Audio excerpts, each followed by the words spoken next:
Welcome back to GMT. Voice recordings have been given to the BBC that appear to show Qatari officials negotiating to give $1 billion in ransom to an Iraqi militia designated as terrorist by the United States and Britain.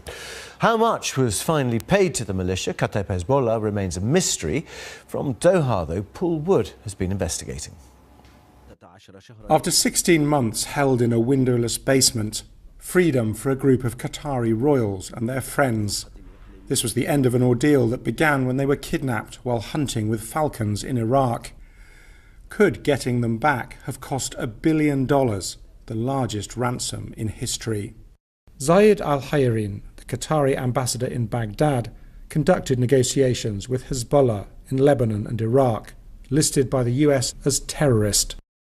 Hezbollah Lebanon, Hezbollah Iraq all want money, says a text apparently sent by the ambassador to the Qatari foreign minister.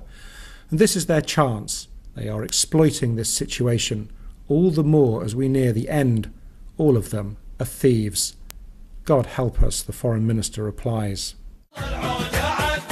Hezbollah Iraq were actually holding the Qataris.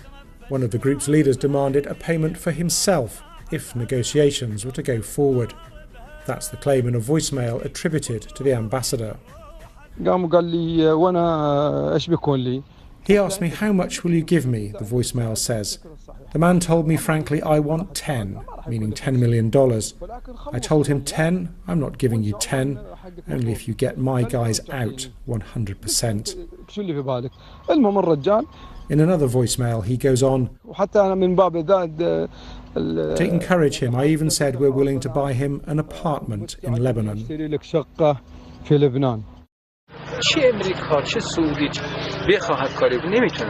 Iran, which arms and trains Hezbollah, got involved through its general Qasem Soleimani, who is himself under international sanction. At one stage, it seems, the astonishing sum of $1 billion was on the table.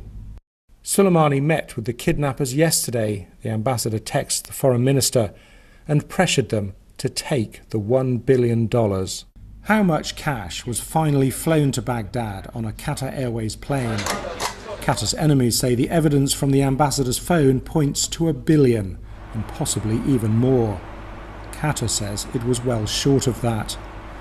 The evidence we've seen is inconclusive, but it seems it was at least hundreds of millions of dollars.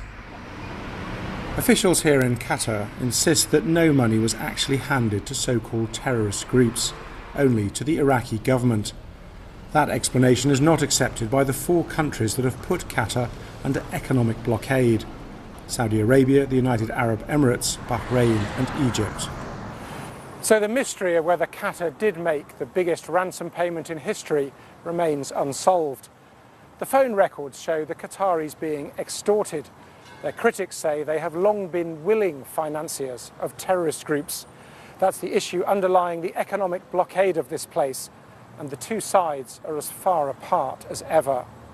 Paul Wood, BBC News, Doha.